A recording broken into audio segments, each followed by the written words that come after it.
मैंने एक देवी गीत गाओ चलता ही अच्छी लागे तो लाइक करिए, कमेंट बताइए कैसा लागा।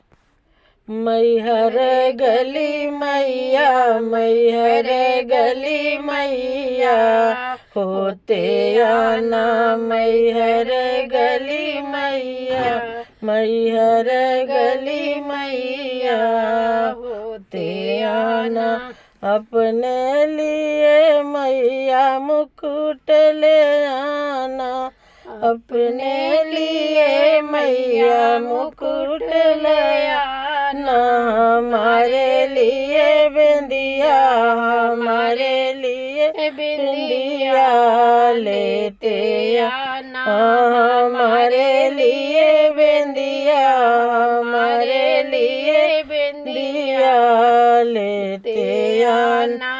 मैहर गली मैया, मैहर गली मैया, होते आना मैहर गली मैया, मैहर गली मैया, होते आना। अपने लिए मैया लहंगा ले आना, अपने लिए मैया लहंगा ले आना।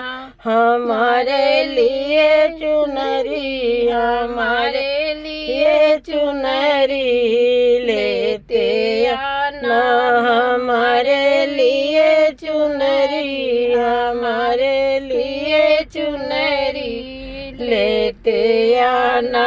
मैहर गली मैया, मैहर गली मैया, होते आना।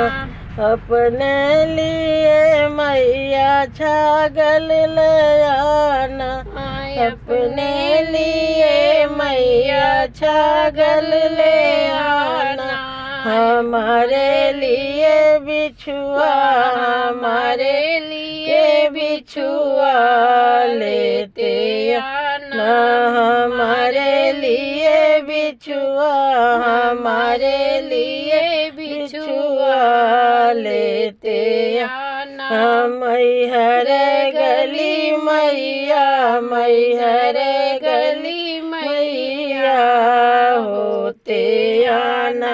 जय